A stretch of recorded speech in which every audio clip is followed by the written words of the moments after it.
नमस्कार दोस्तों, मेरे चैनल पर आपका स्वागत है। आज हम आपके लिए एक कहानी लेकर आए हैं। एक समय की बात है, शिवा नाम का एक पशुपालक अपनी पत्नी राधिका के साथ गोरखपुर नामक गांव में रहता था। वह अपने मवेशियों को चराने के लिए पास के पहाड़ों पर ले जाता था। सारा दिन वहीं बिताने के बाद शाम को वह उन मवेशियों के साथ घर लौट आता था। जाते जाते वह राधिका से बोला कि तुम मुझे थोड़ा ताजा मक्खन दे दो, जो तुमने कल रात मिट्टी के बर्तन में बनाया था। राधिका ने पूछा कि किसे खिलाओगे, तो उसने बोला कि रास्ते में भगवान कृष्ण की एक मूर्ति है और कोई भी उन्हें कभी कुछ नहीं चढ़ाता। मैंने सोचा क्यों ना आज उन्हें ताजा बनाया हुआ मक्खन अर्पित किया जाए, उनको भी अच्छा लगेगा।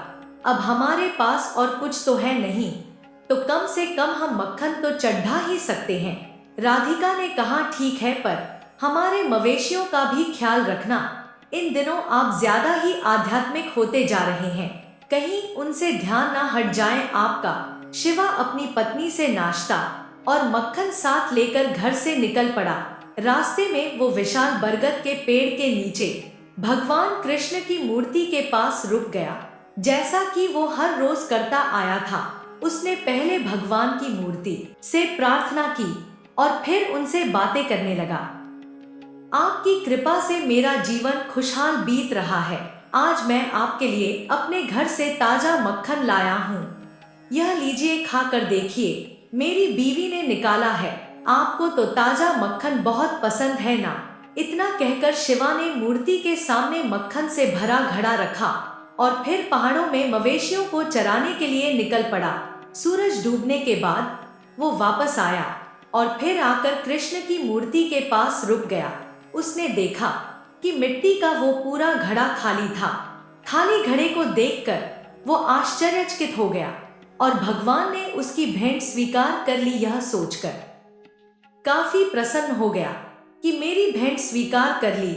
आप मेरी सारी बातें सुन लेते हैं। आज आपने मेरी भेंट स्वीकार कर ली, मैं तो धन्य हो गया।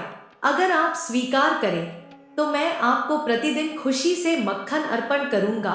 शुद्ध घर का निकाला हुआ मक्खन भगवान कृष्ण को शिवा की मासूमियत और अत्यंत शुद्ध भाव उसे पर इतने प्रसन्न हो गए कि उसे दर्शन देने के लिए साक्षात उसकी समक्ष हाजिर हो गए और फिर बोले, शिवा, हमें तो मक्खन बहुत पसंद है, तो हम इसे स्वीकार क्यों नहीं करेंगे। शिवा भगवान कृष्ण की आवाज सुनकर चौंक गया।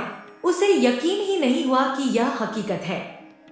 भगवान कृष्ण, क्या आप स्वयं मुझसे बात कर रहे हैं? मैं तो आपकी आवाज सुनकर ही धन्य हो गया, पर अगर यह आप ही है तो मैं आपको देख क्यों नहीं सकता। अगर आप दर्शन देंगे तो मुझे यकीन हो जाएगा। भगवान कृष्ण उसके सामने प्रकट हो गए और शिवा पूरी तरह से आश्चर्यचकित हो गया। आप साक्षात मेरे सामने हैं। मैं आपका बहुत बड़ा भक्त हूँ। मैं प्रतिदिन आपको यहाँ आकर मक्खन का भोग लगाऊंगा। हमें तुम्हारे द्वारा चढ़ा जाने वाले मक्खन के अलावा और कुछ नहीं चाहिए। तुम्हारी भक्ति से हम अति प्रसन्न हुए हैं और तुम्हें वरदान देना चाहते हैं। तुम जो चाहो मांग सकते हो। कृष्ण, मेरे पास जो कुछ है मैं उसमें पूरी तरह संतुष्ट हूँ और मुझे कुछ नहीं चाहिए। मैं केवल हर दिन आपके दर्शन करना चाहता हूँ। हम तुम्हें यह वरदान देते हैं, लेकिन एक शर्त है। ये बात तुम कभी किसी को नहीं बताओगे। क्या तुम ऐसा कर सकोगे? शिवा ने बोला कि मैं आपसे वादा करता हूँ कि यह बात किसी को नहीं बताऊंगा। अब आप अनुमति दें तो मैं चलूं। बछड़े अपनी माता की प्रतीक्षा कर रहे होंगे, उनके बिना वह विचलित होते होंगे। श्री कृष्णा ने कहा कि तुम अवश्य जाओ, लेकिन कल हमारे लिए ताजा मक्खन लाना मत भूलना। आज की घटना के बारे में उसने अपनी पत्नी तक को नहीं बताया, लेकिन अगले दिन फिर मक्खन का घड़ा लेकर वह घर से निकल पड़ा। वह घड़ा कृष्ण की मूर्ति के सामने रखकर वह फिर से उनसे प्रार्थना करने लगा, भगवान कृष्ण, कृपया मेरी भेंट को स्वीकार करें। मैं आपके लिए मक्खन लाया हूँ। भगवान कृष्ण शिवा के सामने फिर से प्रकट हुए। शिवा के मन में एक शंका थी। उसने भगवान कृष्ण से पूछ ही लिया प्रभु एक बात बताइए, आप हम सबके लिए हमेशा हाजिर हैं और अपने सभी भक्तों का ध्यान रखते हैं, लेकिन आप कभी एक शब्द नहीं बोलते और हर समय खड़े रहते हैं। आप थक जाते होंगे ना? आपको कभी कभी आराम भी कर लेना चाहिए। मैंने ठीक कहा ना प्रभु? शिवा, तुम पृथ्वी लोक के मनुष्य भी अजीब होते हो। जब तक भगवान जवाब नहीं देता, तुम कहते हो कि भगवान का अस्तित्व नहीं है। अब जब हमने तुम्हें दर्शन दिए, तब तुम हमें ही सुझाव देने लगे। बेहतर होगा कि कल से हम दर्शन ना दें। शिवा के कहा कि भगवान कृपया ऐसा ना करें, मुझसे गलती हो गई। मुझे आपकी चिंता होती है कि आप हर समय खड़े रहते हैं, बिल्कुल आराम नहीं करते हैं, आपको थोड़ी देर बैठने तक नहीं मिलता। तुम्हारी भक्ति के अलावा तुम्हारी मासूमियत ने भी हमारा दिल जीत लिया है। तुम्हारे इस प्रश्न का उत्तर हम तुम्हें एक उदाहरण देकर समझाते हैं। क्या तुम उदाहरण सुनने के लिए तैयार हो? इस स्थान पर हम प्रतिदिन विभिन्न प्रकारों के भक्तों को देखते हैं। हम चाहते हैं आज तुम भी यहाँ रुककर उन सभी भक्तों को देखो, लेकिन एक शर्त पर कि तुम उन्हें हमारी उपस्थिति के बारे में नहीं बताओगे और किसी भी बात की प्रतिक्रिया भी नहीं दोगे। सिर्फ चुपचाप देखते रहोगे कि क्या हो रहा है। शिवा कहा कि ठीक है, पर प्रभु, अगर मैं सारा दिन यही खड़ा रहूं, तो मेरे मवेशियों का क्या होगा? उनका ध्यान कौन रखेगा? हम करेंगे तुम्हारे मवेशियों की देखभाल, इसकी चिंता तुम मत करो। जाओ, पेड़ के पीछे चले जाओ। कुछ समय बाद एक व्यापारी पैसों से भारी थैली लेकर वहां पर आया। उसने पैसे की उसे थैली को मूर्ति के सामने रखा और प्रार्थना करने लगा। शिवा पेड़ के पीछे खड़े रहकर यह सब देख रहा था।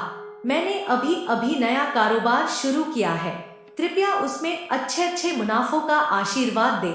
उसने अपनी प्रार्थना पूरी की और उसके बाद अनजाने में ही बिना पैसों की थैली उठाए वहां से निकल गया। शिवा यह सारा माजरा देख रहा था। उसने यह भी देखा कि वो व्यापारी पैसों की थैली वहीं पर भूल गया था। अरे, वो व्यापारी अपने पैसे यहीं भूल कर चला गया।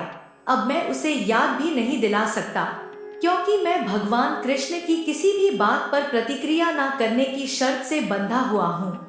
थोड़ी ही देर बाद एक गरीब आदमी आकर मूर्ति के सामने खड़ा हो गया और भगवान कृष्ण से प्रार्थना करने लगा और कहने लगा कि मेरे पास खाने के लिए कुछ नहीं है और हम कई दिनों से भूखे हैं। मैं यहाँ आपकी शरण में आया हूँ।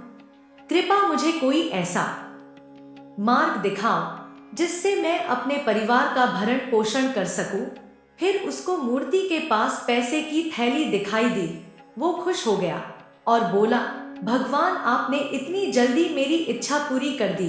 अब मैं इन पैसों से अपनी परिवार का भरण पोषण कर सकता हूँ। आप बहुत दयालु हैं।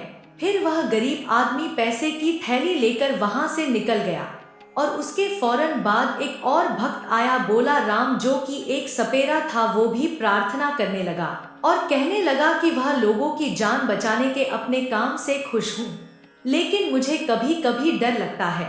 मेरे जीवन का कोई भरोसा नहीं है।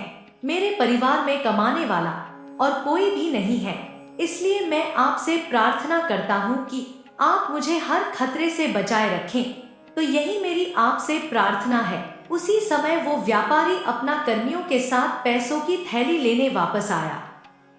उसने देखा कि पैसों से भारी थैली वहां से गायब है और भोला राम वहीं बैठकर प्रार्थना कर रहा है। उसने इसके लिए सपेरे को ही दोषी मान लिया। सेठ ने बोला कि इस आदमी ने वह थैली चुरा कर उसमें से पैसे ले लिए होंगे। बोला राम कहने लगा, मुझे छोड़ दो, मैंने आपके पैसे नहीं देखे। मुझे नहीं पता कि आपकी पैसों की थैली कहाँ है। शिवा को बोला राम के लिए बहुत बुरा लग रहा था। शिवा भगवान से कहता है कि भगवान, पैसे की थैली तो उस गरीब आदमी ने ले ली है। आप तो सब कुछ जानते हैं। अब आप उसे नहीं बचाएंगे तो मैं सब जा कर बता दूंगा। लेकिन भगवान कृष्ण ने कोई उत्तर नहीं दिया। यह देखकर शिवा ने भगवान कृष्ण को किया हुआ वादा तोड़ दिया और उनके सामने आकर उन लोगों से सारी सच्चाई बयान कर दी। भाई साहब, इस आदमी को छोड़ दो, इसने पैसे नहीं लिए हैं। यह निर्दोष है। सेठ ने कहा कि क्यों, तुम कौन हो और तुम्हें कैसे पता कि उसने पैसे नहीं लिए हैं? मैं शिवा हूँ, पशुपालक हूँ। मैंने गरीब आदमी को यहाँ से पैसे की थैली लेते हुए देखा है और वह कुछ ही देर पहले उसे दिशा में गया है। जल्दी करोगे तो वह रास्ते में ही मिल जाएगा। और उसे पढ़कर उसे सारे पैसे वापस ले लिए। उन्होंने निर्दोष भोलाराम को छोड़ दिया। भोलाराम उसका आभार व्यक्त करके वहां से चला गया। उसे निर्दोष आदमी को इंसाफ दिलाकर शिवा बहुत खुश था। उसने भगवान कृष्ण को फिर से याद किया। शिवा के याद करने पर भगवान कृष्ण उसके सामने फिर से प्रकट हुए। उसने फिर भगवान के सामने अपना संदेह व्यक्त किया। प्रभु, आप चुप क्यों हो? जब आपके सामने ये पूरी घटना हुई, जैसे मैंने किया, आप ही तो इस समस्या का समाधान कर सकते थे। आपने कुछ क्यों नहीं किया? शिवा, क्या तुम्हें एहसास है कि तुमने अभी क्या किया? मैंने एक निर्दोष आदमी को बचाया क्योंकि मैंने सब कुछ देखा है। मुझे पता है कि पैसे की थैली उसे गरीब आदमी ने ले ली थी, लेकिन निर्दोष भोलाराम को ऐसे अपराध की सजा मिलती जो उसने किया ही नहीं। इसलिए मैंने आपकी शर्त तोड़ दी और एक निर्दोष आदमी को बचाने के लिए सच कहा। तुम्हें लगता है कि तुमने भोलाराम को बचाया, लेकिन वास्तव में तुम ही उसकी मृत्यु का कारण बन गए हो। जानते हो कैसे? भगवान, क्या मैं उसकी मौत के लिए जिम्मेदार हूँ? वह कैसे? मुझे समझ में नहीं आया प्रभु। शिवा, हम जो भी कर्म करते हैं वे एक दूसरे से जुड़े होते हैं। हमें सिर्फ अपने कर्म करते रहना है, लेकिन जो हो रहा है उसके खिलाफ जाने की कोशिश कभी नहीं करनी चाहिए, क्योंकि इससे आपदा ही आएगी।